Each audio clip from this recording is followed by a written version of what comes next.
மித்திமி தந்த கோனாரே தீண்டி மித்திமி திந்த கோனாரே ஆனந்த கோனாரே அருள் ஆனந்த கோனாரே.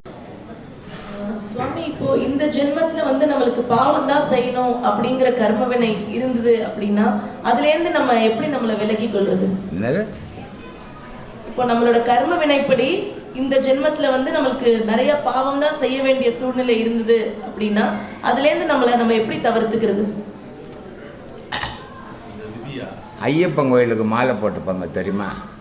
ஆனால் மீன் வெட்டின்னுப்பான். மீன் கையில் மீன் வெட்டுவோம்மா. ஐயப்பன் கோயிலில் மாலை போட்டுன்னுப்பான், கறி வெட்டின்னுப்பான். அப்போது ஒரு உயிரை கொண்டுன்னுக்கிறானே அவன் கோயிலுக்கு போகலாமா? இதுதான் தொழில். ஏன்னா அவன் அங்கே என்ன நினச்சான் அதை வெட்டும் போதுன்னா இது பாவம்னு நினைக்கல, ஏன் தொழில்னு நினச்சான். அதனால் அவனுக்கு பாவம் வரல. இது பாவம்னு எப்போ ஒரு மனுஷன் நினைக்கிறானோ அவனுக்கு உடனே அவன் மனசுக்குள்ளே பாவம் போயிடும். ஒரு பிராமணன் இருக்கிறான், அவன் ஒரு முட்டை, உயிரில்லாத முட்டை சாப்பிட்டா பாவம், பெரும் பாவம் இல்லை.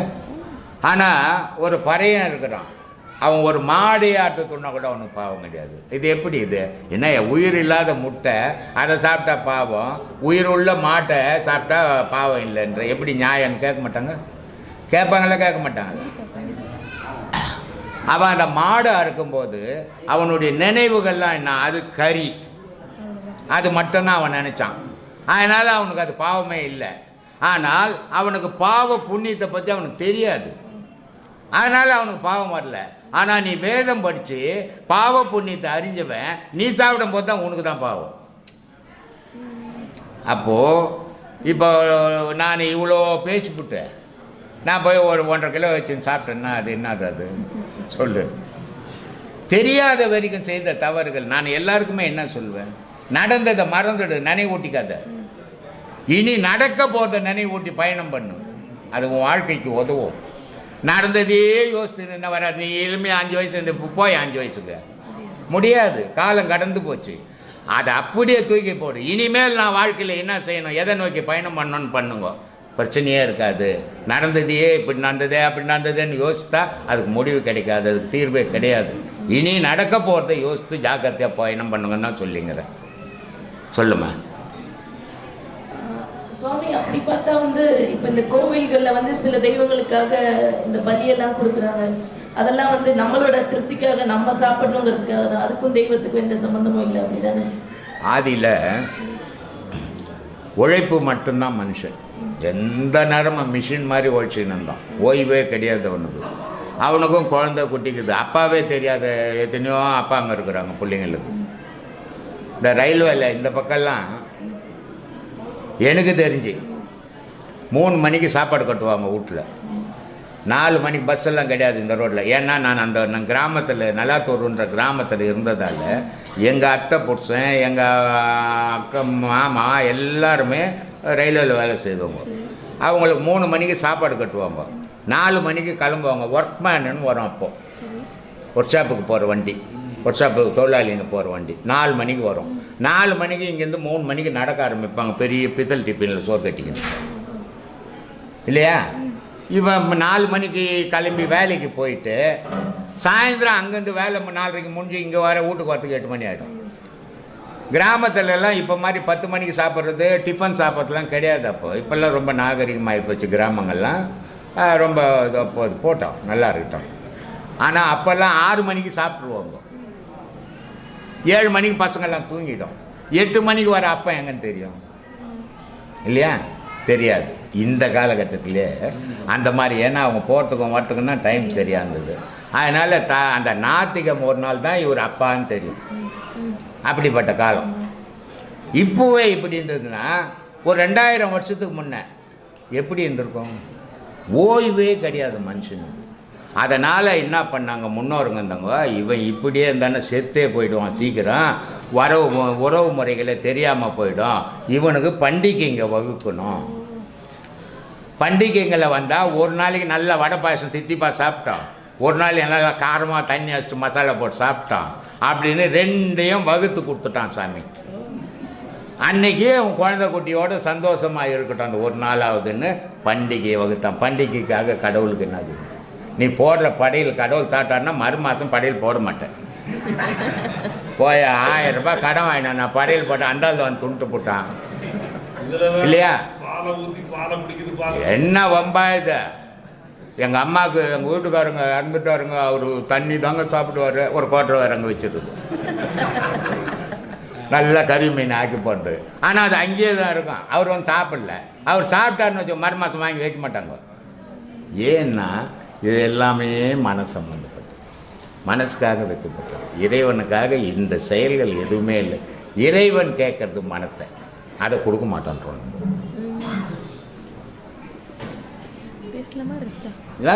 பேசு வந்த ஒரு முடிவோடு வா. சுவாமி, இந்த பூச நட்சத்திரம்னு சொல்றாங்கல்ல, இது முருகனுக்கு உகந்தது சொல்றாங்க. ஸோ அதனால இந்த பூச நட்சத்திரக்கும் முருகனுக்கும் இருக்கிற தொடர்பு, அதே மாதிரி சிவராத்திரி நாளோட சிறப்பு, இது மட்டும் கொஞ்சம் விளக்கமாக சொல்லுங்க. நம்ம கோயிலில் ஒரு ஐயர் இருந்தார். அவர் கேட்டேன் நான், கிருதாயுகம் அப்படின்னு 3 யுகங்கள், கலியுகம், துரோபகா யுகம், இப்படி 3 யுகங்கள். 3 யுகத்தில் ராமருக்கு வந்து நட்சத்திரம் இருக்குது. எவ்வளோ காலம்னு இல்லை, காலந்தர் நட்சத்திரம் யார் எழுதுறது? ராமர் வந்து கடவுள்.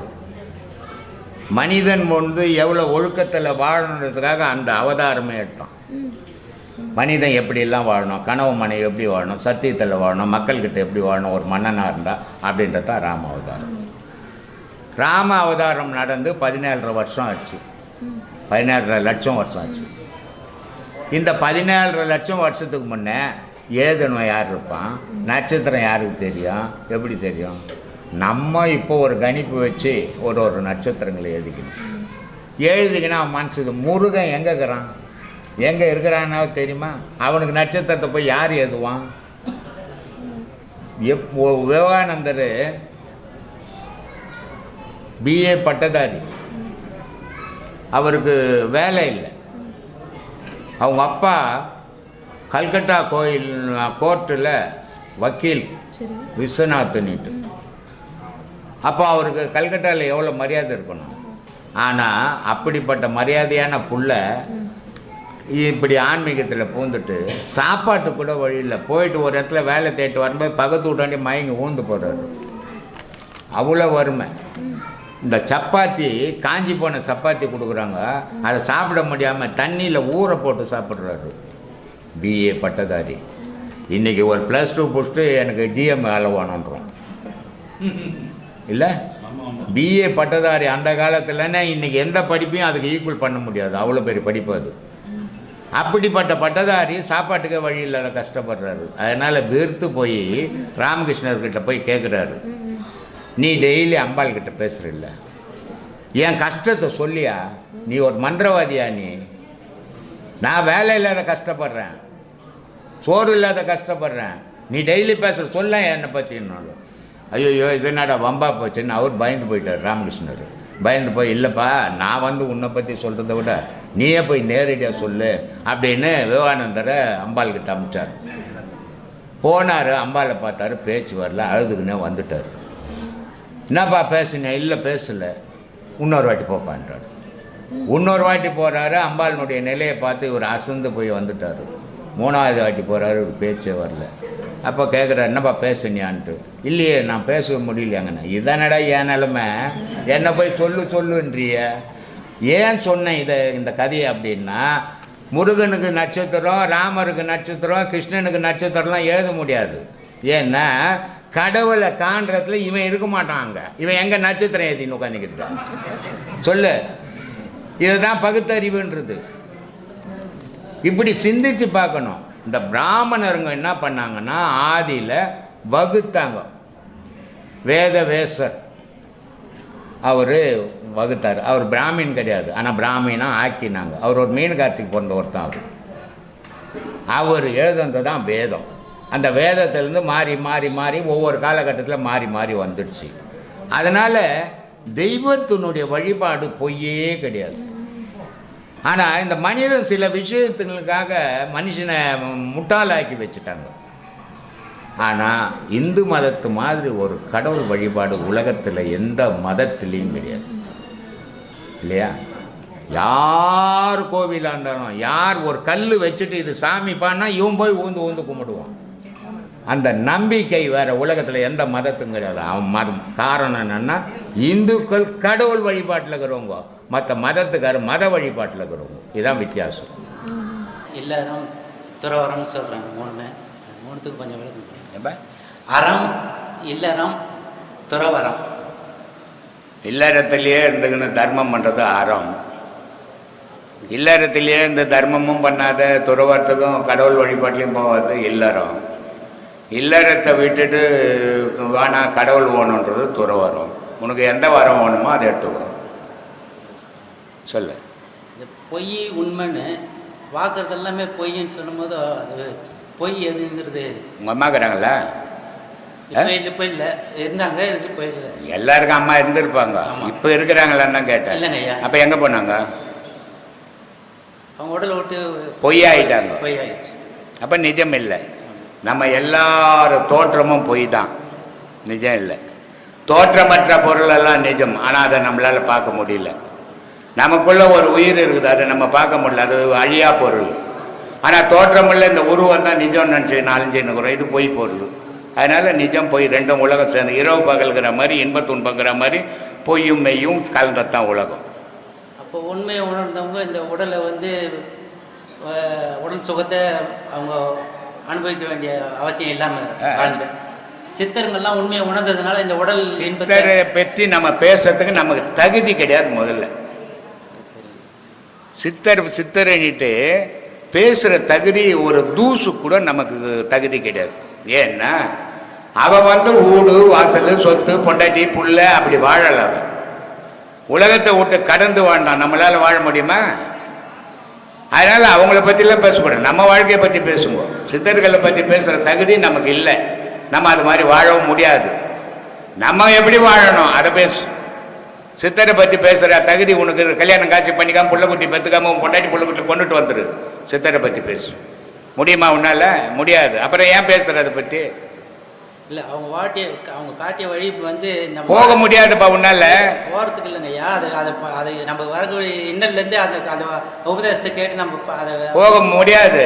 ஏன்னா எல்லா உபதேசமும் எல்லா நன்மையும் எல்லா தீமையும் சொல்கிறேன். இவன் போய் வீட்டில் நேற்று என்ன செய்தான் நான் தான் செய்கிறான். அப்புறம் அவன் எப்படி அதுலேருந்து வெளிப்பட முடியும்? இப்போ நான் சொல்கிறேன், உனக்கு துன்பம் வேணாம், நீ பட்ட கஷ்டம்லாம் போதும், வீட்டுக்கு போவாது. பொண்டாட்டி வேணா புள்ள வேணான்னு விட்டுட்டு நீ இப்படி எங்கன்னா போயிடு. நாளிலேருந்து உனக்கு கஷ்டம் இல்லை. முடியுமா உன்னால?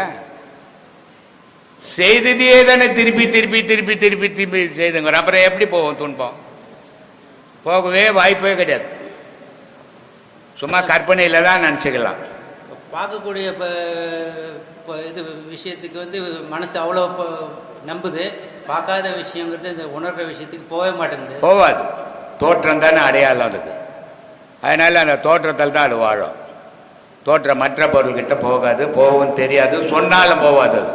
ஏன்னா ஆசைத்தை மறைச்சிடும், பாசம் மறைச்சிடும், காமம் மறைச்சிடும். இந்த 3 ஆசை பாசம் காமம், இது 3 இருக்கிற வரைக்கும் கடவுளுக்கும் மனுஷனுக்கும் சம்பந்தம் கிடையாது. சொல்லு. அப்போ கடவுள் தன்மை அடைஞ்சவங்களும் திருப்பி அந்த உருவத்தில் தான் நமக்கு எல்லாமே வழிகாட்டுறாங்க. ஒரு வழியும் யாரும் வந்ததா தெரியல எனக்கு. யாருன்னா வந்திருந்தா சொல்லு, நான் தெரிஞ்சுக்கிறேன். இல்லை, மகான்கள் எல்லாமே இறைவனுடைய மகான்கள் வேறப்பா. மகான்கள் பேசுகிற தகுதி நமக்கு இல்லைன்ற. ஒவ்வொரு மகானும் எல்லா விஷயத்தையும் இந்த மனிதன் எப்படி வாழணும்னு சொல்லியிருக்கிறான். எந்த மனுஷனால வாழ முடியும்? அவன் சொல்கிறான், பெண்டாட்டி பெருவிலங்கு பிள்ளை ஒரு சொல்லா நீ இவையெல்லாம் நீக்கி நான் எக்காலம் சுகம் பெறணும். சரி, பொண்டாட்டி பெருவிலங்குன்னாரு, புள்ள ஒரு சொல்லனார். 2 பேரும் வானா போங்கன்னு சொல்லிடுவியா? மகான்கள் தான் சொல்லிக்கிறான். சொல்ல முடியாது. ஏன்னா செலந்தி வலை இருக்குது தெரியுமா? செலந்தி வலை, செலந்தி பூச்சிக்குது இல்லை, அதனுடைய வலையை யாரும் கட்ட முடியாது, அதுவே தான் கட்டும்.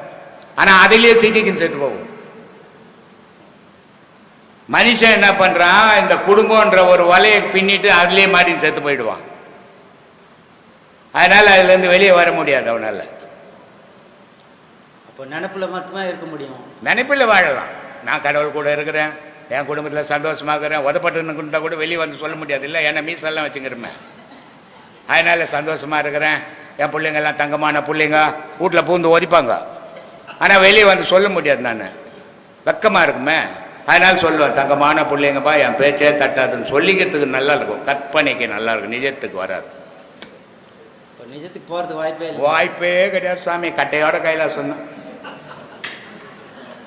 நான் உண்மையே சொல்கிறேன், நீ எடுத்துக்கலாம் போ, தப்பிக்கவே முடியாது இனி. அப்போ நம்ம பொறுத்த வரைக்கும் இந்த காற்றை நம்ம உள்ளே அடக்கிற வரைக்கும் நம்ம கொஞ்சம் துன்பத்துலேருந்து விலகி நிற்க முடியும், வேறு வழி கிடையாது. துன்பத்திலேருந்து நீ விலகி நின்னா கூட நீ பெற்றது உன்னை விலக விடாத, வல்சின் பையில் வச்சுக்கோ. நீ விலகிடலாம், நம்மளால இது தாங்க முடியல அப்படின்னு தான் நீ நினைப்ப. இந்த குழந்தைங்க என்ன தப்பு பண்ணால் சூடு வைப்பாங்க தெரியுமா? அப்போதைக்கு அது பயம். சூடு வைப்பாங்க. சூடு வைக்க போகிறேன்னா குழந்தை ஓடும். ஆனால் அம்மா என்ன பண்ணுவாங்க, ஓடின குழந்தை ஓடி போச்சு பயந்துக்குன்னு சூடு வைக்கவா நான் ஓட மாட்டாங்க, வலிச்சுன்னு வந்து வச்சு 2 சூடு வலிப்பாங்க. அது மாதிரி உன்னை பெற்ற பிள்ளைங்க உன்னை நீ வானான்னு போனான்னு உன்னை வலிச்சுன்னு அதில் சூடு வைப்பாங்க. அப்போ நீ எங்கே தப்பிக்கிறது? அப்போ இயற்கை வந்து எது அதெல்லாம் இயற்கையெல்லாம் கிடையாது, இயற்கைக்கே வேலை கிடையாது, நீ உனக்கு தான் வேலை. பிறந்துட்டு நம்ம பந்தபாசத்தில் நீ வளர்ப்பு எப்படி வளர்க்கணும்னு வளர்க்கவே இல்லையே, நம்ம தான் பிள்ளைங்களை அப்படி வளர்க்குறதே இல்லையே. பிள்ளைங்களை வந்து ஏய் உட்கார் போ, உனக்கு என்ன ஒன்று சோறு வேணும் துணியா போ, தூக்கி மடியில் எல்லாம் வச்சுக்கிறேன். அப்போ வெனியை நானே எல்லாம் வளர்த்துக்கின்னுக்கிறேன். அதுக்கு என்ன செய்யணும், அது எத்தனை வீடியோவில் சொல்கிறேன், அது கடமையை செய்யுங்க, விழுந்துடாதீங்க பாசத்தில். திருப்பி தப்பிச்சு வெளியே வர முடியாது, நீட்டு போய் விழுந்துட்டு பிறகு வரலையே நான் என்ன பண்ணுறது, வர முடியாது. இனிமேல் அவ்வளோ போக வேண்டாம், மூழ்கி போக வேண்டியது தான். கடமைங்கிறதுலாம் ஒன்றே நடக்காது. என்ன அது சரிங்க. தாமரையில் தண்ணீர் இதெல்லாம் அதாவது புள்ளப்பூச்சி தாமரையில் தண்ணி மேலே இருக்கிறது, அப்புறம் இப்போ புளியம்பழம் ஓடு மாதிரி சாத்தியமா? இது சாத்தியமா? பேச்சாளர் பாம்பாட்டி சொல்கிறாரு, பூ வருது, பூவிலேருந்து பிஞ்சு வருது, பிஞ்சிலேருந்து காய் வருது, காயிலேருந்து செம்பழமாகுது, செம்பழத்துலேருந்து பழமாகுது. ஆனால் எல்லாம் ஒன்றா தான் இருந்தது. இதை ஒட்டி வந்த உடனே குழுகுனின்னா ஆடும், கொட்டை தனியாக ஆடும், ஓடு தனியாக ஆடும், பழம் தனியாக ஆடும். நீ ஆடலையே, உன் பொட்டாட்டி ஆடினா நீ இல்லை ஆடுற, உன் புள்ள ஆடினா நீ இல்லை ஆடுற. சொல்லு. பழுக்கலன்னு அர்த்தமா? அப்போ பழுக்கலன்னு அர்த்தமா? இல்லை பழுக்கல இல்லை, பாழா போச்சுன்னு அர்த்தம். பழுக்கல இல்லைப்பா, பாழா போயிடுச்சு, அது சொத்த பழமா போயிடுச்சு. அது இனிமேல் பழுக்காத. அப்போ அடுத்த பிறவியில் ஏதாவது வாய்ப்பு இருக்குமாயா? அடுத்த பிறவி இருந்தால் பார்க்கலாம். ஆனால் ஒரு பிறவி இருக்கு. ஏன்னா அடுத்த பிறவியில் போகிறதுக்கு இப்போ அடுத்த பிறவியில் நீ என்ன ஒரு மாட்டை பிறந்துட்டீன்னு என்ன பண்ணுவேன்? அதுதான் ஐயா கேட்குறேன். இதுவா போறதுக்கு வழி தேடலையா? உயிருக்கு ஞாபகம் ஊட்டுறதுங்கிறது எல்லாருனாலையும் முடியுங்களா ஐயா? உயிருக்கு ஞாபகம் கொடுக்கறது இந்த பாடத்து மூலியமா முடியும்னு சொல்லியிருக்கீங்க. முடியும். ஆனா அது எல்லாத்தினாலையும் முடியுமாங்களா? எல்லாத்தாலையும் முடியாது. அதானே சொல்றேன், அதானே சொல்லிங்கிறேன். எல்லாத்தாலையும் முடியறதா இருந்தா உன்னாலே முடியும்னு சொல்லியிருப்பேன். ஆனா உன்னால அந்த பாடத்துக்கிட்ட போக முடியல பாவம். அப்புறம் நீ எங்க அடுத்த பிரிவில் மனுஷனா தான் போறப்ப, ஒரு நாயா போட்டு நம்மளே கல்ல தச்சுங்கிறமா, அந்த மாதிரி நம்மள அச்சான்னு என்ன பண்றது? அதனால இதெல்லாம் சாத்தியமே கிடையாது. விதி விட்ட வழின்னு போ. இதுதான் வேணும், இப்படித்தான் வாழ்வ அப்படின்னு வாழணும். எப்படி ஒன்னா வாழ்வேன். ஆட்ரா ராஜான்னு கொம்பத்தின குரங்காட்டுறான்னு அப்படி ஆட்டினா வீட்டில் நம்ம ஆடி இருந்தோம்னா அவ்வளோதான் கதி. 75 வயசாச்சு. எங்கள் பையனுக்கு 47 வயசாச்சு. எங்கள் பொண்ணுக்கு 50 வயசாச்சு. இன்னொரு பையனுக்கு 45 வயசாச்சு. இன்னைக்கு வரைக்கும் நான் எந்த புள்ள தெய்வலையும் வாழலை. அதே நேரத்தில் இன்னைக்கு வரைக்கும் எந்த புள்ள சொன்னாலும் நான் கேட்க மாட்டேன், எந்த பொண்ணு சொன்னாலும் கேட்க மாட்டேன். இவ்வளோ வயசில் கூட பொண்டாட்டி எனக்கு படுக்க போடணும், இப்போ தண்ணி எடுத்து வைக்கணும், துணி துவைச்சி வைக்கணும், எல்லாம் பண்ணணும். இப்படி தான் வாழ்ந்துட்டேன். இது ஒரு கடமை, ஒரு வரமுறை வாழ்க்கை. நானும் என் சம்சாரமோ எப்படி வாழறமோ என் பிள்ளைங்க அப்படி அதை பார்த்து ஓ அம்மா இப்படியா அப்பா இப்படியா அப்படின்னு வாழ போகிறாங்க. நான் கண்டபடி நானும் என் பொண்டாட்டியும் வாழ்ந்தோம்னா என் பிள்ளை என் மருமவும் அப்படி தான் வாழ்வோம். வாழ்க்கையை வகுத்து வாழ கற்றுக்குங்க. வாழ்க்கைன்றது ஒரு நெடும் பயணம். கொஞ்சோண்டு ஸ்லிப் ஆச்சுன்னா கூட வாழ்க்கை கெட்டு போயிடும். ஆனால் ஆயிட்ட பிறகு அதை சீர் பண்ணவே முடியாது, திருப்பி அதை சீர்திருத்தவே முடியாது. கடவுள் வழிபாட்டில் தூய பக்தி பண்ணணும்னு சொல்றீங்களா ஐயா? ஏமா கடவுள் வழிபாட்டில் தூய பக்தி பண்ணுங்க, எல்லாருனாலையுமே இறைவனை அடைய முடியாது. ஆமா, அப்போ நீங்க தூய பக்தி மட்டும் பண்ணுங்கன்னு சொல்லி ஒரு வள்ளலார் ஐயாவும் சொல்லியிருக்காரு. சரி, அது தூய பக்திங்கிறது எப்படி? எந்த நேரமும் கடவுள் நினைப்போட வாழு. காலையில் எழுந்தீங்கன்னா எந்த வேலை செய்யலையோ கோயிலுக்கு போ. அங்கே சாமி இருக்குதோ இல்லையோ உன் மனசில் சாமி இருக்குது. டெய்லி அதை 1 மணி நேரம் வழிபடும். ஏன்னா இதெல்லாம் முடியாது உங்களால், இதுக்கெல்லாம் உங்களுக்கு வசதி கிடையாது. நீ உன் நண்பன் எல்லாம் வேஸ்ட்டு கேஸ். அதனால் டெய்லி கோயிலுக்கு போ. ஒரு மணி நேரம் உட்கார. ஆண்டவா, என் வாழ்க்கை என்ன இப்படி அமைஞ்சது, நான் எப்படி வாழணும், அதுக்கு நீ தான் வழிவகுக்கணும்னு போ. அதுதான் தூய பக்தி. 10 ரூபாய் இருந்ததா 10 பேருக்கு கொடுத்துட்டு வா. 10 ரூபாய் இருந்ததா ஒரு நல்ல ஒரு இதுப்பா. அந்த பொண்ணு காயத்ரி பெங்களூர்லேருந்து வருது, அன்னதானம் மாதம் போட்டு தேவா ஆட்டோ ஓட்டுறாங்க. 600 பேருக்கு 29ஆம் தேதி அன்னதானம் பண்ணாங்க. இப்போ இதனால் இவங்கெல்லாம் அன்னதானம் பண்ணுறதில்ல, எனக்கு என்ன நன்மை? ஆனால் எத்தனை உடலில் இருக்கிற உயிர் வாழுது. இதை மாதிரி காரியங்கள் செய்யணும். இதுதான் தூய பக்தி. ஆன்மீகம் வேற, இது வெளி உலகத்தில் செய்யறதெல்லாம் நல்ல பக்தி. ஆனால் இது எல்லாரும் செய்வானா? எல்லாரும் செய்ய மாட்டான். இந்த இப்போ வந்து போச்சு உமான்னு ஒரு பொண்ணு, காலையில் இந்த பொண்ணு 75 பேருக்கு நாஸ்டா கட்டின்னு போய் ஹோட்டல்லேருந்து கொடுக்குது. மத்தியானம் அவங்க அம்மா சாம்பார் சாதம் பார்சல் பண்ணி எல்லாருக்கும் கொடுக்குறாங்க. நான் வாழ்ந்தால் போதாது, இந்த உலகம் நல்லா இருக்கணும், இந்த உலகத்தில் இருக்கிற மக்கள் தான் நான் தான் அவங்க. அது மாதிரி பக்குவத்தை வளர்க்கணும். சும்மானா பந்தா பண்ணி தெரியுதால ஒரு பையனுங்கிட்ட வீணாக அழிய போகிறேன்னு அர்த்தம். தர்ம காரியம் மட்டும்தான் நம்ம தற்காக்கும். தர்ம காரியம் பண்ணும்போது நமக்கு கொஞ்சம் மனசு சந்தோஷம் கிடைக்கும். 10 பேர், நான் பல வீடியோக்களில் சொல்கிறேன், நீ சாப்பிட்டு சந்தோஷப்படாத, 10 பேரை சாப்பிட வச்சு பார்த்து சந்தோஷப்படணும். 10 பேர் சாப்பிட்டாவே உனக்கு பசியாறிடும், அது ஒரு சந்தோஷம். நம்மளால் 10 பேருக்கு பண்ணணும். இப்போ ஒன்றும் இல்லை, இந்த ஆசிரமம் கட்டும்போது 10 பேர் கூட கிடையாது. அதுக்கப்புறம் 20 ஆச்சு, 50 ஆச்சு, 100 ஆச்சு. இன்றைக்கி 2000 பேர் சாப்பிட்றான். அப்போ இது ஒரு சந்தோஷம். நேற்றை விட இன்றைக்கி 2000 பேருக்கு போட முடிஞ்சத, அப்போ கூட இவ்வளோ தான் போட முடியும், இன்னும் போட முடியாதா? ஒரு சந்தோஷம். இப்படி சந்தோஷப்படனா. நான் சாப்பிட்டுட்டு 4 வகை பதார்த்தம் வச்சுக்கணும், ஆஹா இதாடா சாப்பாடு என்னன்னா மண்ணில் போகுது. இந்த அதான் சொல்கிறாரு, பட்டு ஆடை எல்லாம் போட்டெல்லாம் சாப்பிட்டப்பா, ஆனால் நீ எதெல்லாம் சாப்பிட்டியோ அதெல்லாம் உன்னை சாப்பிட போதேன்றாரு. கொன்றது தின்றது, தின்றது கொன்றது, சிறுத்தது பெருத்தது, பெருத்தது சிறுத்தது அப்படின்றத சொல்கிறார். அவர் சொல்கிறாரு பத்திரிகரி, மண்ணுலகில் பிறந்ததை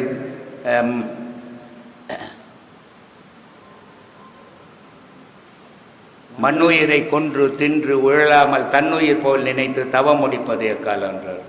நாட்டுக்கு அமாச்சி பசங்கள்லாம் நல்லா சாப்பிட்ணும்பா, 2 கிலோ கறி எடுத்து போடுறேன், 4 கிலோ மீன் வாங்கி என்ன பண்ண போகிற?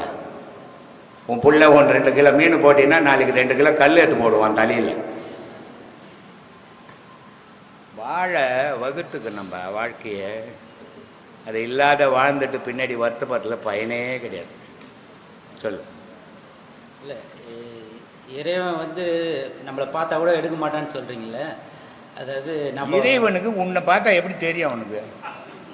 நீ நான் அட்ரஸ் இல்லைங்க, இறைவன் அட்ரஸ் கொடுத்துக்கிறேன். இறைவனும் விலாசம் இல்லாத உனக்கும் இறைவனுக்கும் தொடர்பே கிடையாது சாமி. உனக்கும் உலகத்துக்கும் வீட்டுக்கும் தான் தொடர்பு.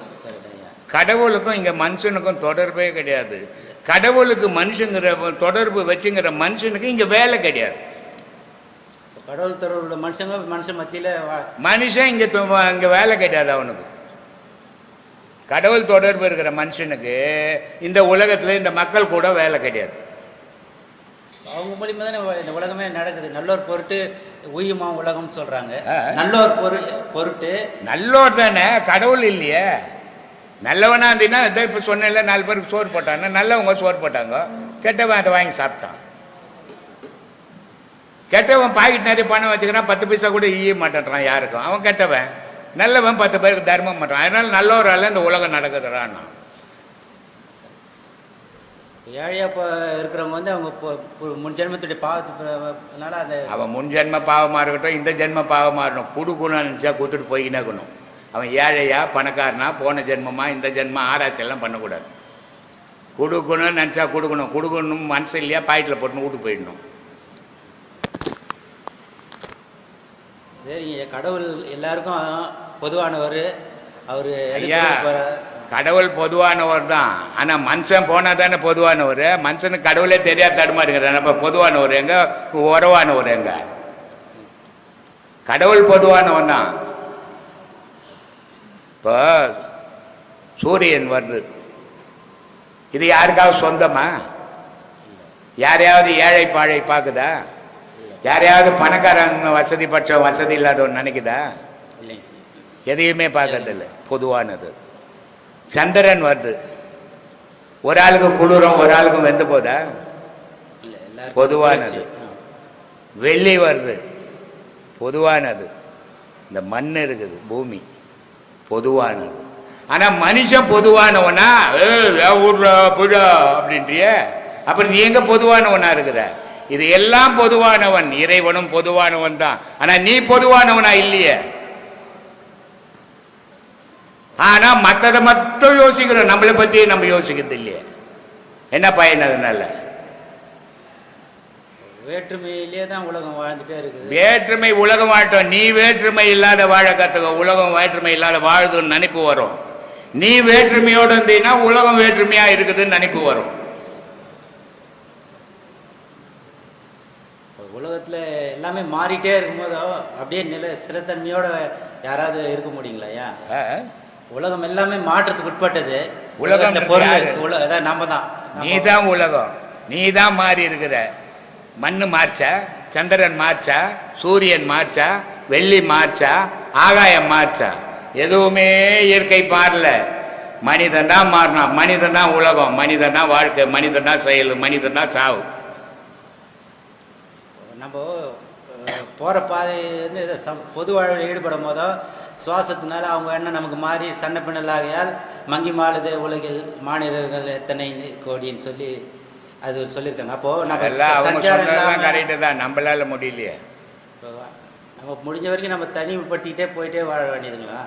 அவை சொல்லுது, இந்த உடம்பு எதுக்காகடா இந்த அமைப்பு வந்ததுன்னு சொன்னால் தர்மம் பண்ணுறதுக்காக வந்துடுறான்னா. பிறருக்கு உபகாரமாக இருக்கிறது தான் இந்த மனித பிறவி கிடைச்சி. ஆனால் இவன் எங்கே பண்ணுறான்? 4 பேர்கிட்ட இருந்து பிடுங்குறான். அப்போ ஆசைன்னு ஒன்று மாட்டிக்கிறோம். அந்த ஆசைங்கிறது அப்போ ஆசை இருக்கும்போது நமக்கு எதுக்கு வீணு பிரச்சனை? ஆசையில் வாழ்ந்துட்டு போ, சாக வேண்டியதுதான். இல்லை, எல்லா செயலுக்கும் ஆசை தானே. அதுதான் ஆசை, எல்லா செயலுக்கும் ஆசை தான். கடவுள் மேலே ஆசை வச்சுக்க, வீட்டு மேலே ஏன் ஆசை வச்சுக்கின்னு? எல்லாத்தையும் ஆசை தான். ஆசையை கடவுள் மேலே மாற்ற, அதை மாற்ற முடியலையே. வீட்டு மேலே தானே ஆசை வச்சுக்கணும், சொத்து மேலே தானே ஆசை வச்சுக்கணும், பிள்ளைங்க மேலே தானே ஆசை வச்சுக்கணும்.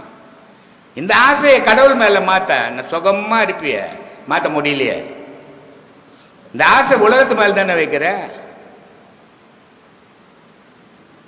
பணம் அருவத்துக்கிட்ட போக முடியல, உருவத்துக்கிட்ட தான் போயிட்டே இருக்கு சுற்றி சுற்றி. ஐயா, அருவன்றது அவ்வளோ விளையாட்டு விஷயம் இல்லை, வாயில் பேசுகிற விஷயம் இல்லை. எல்லாம் கற்பனையில் தெரியலாம், ஒன்றா நிஜத்தில் போக முடியாது. அதனால் உருவத்தாண்டியாவது உண்மையில் இருங்கோ.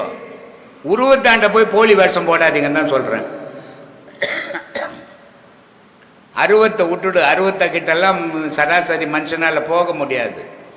ஆனால் உருவத்தாண்ட போனாலும் உண்மைக்கு வழிபடுங்க. அங்கே போய் போலி வேஷம் போட்டு பகுட்டு வேலை காட்டாதீங்க.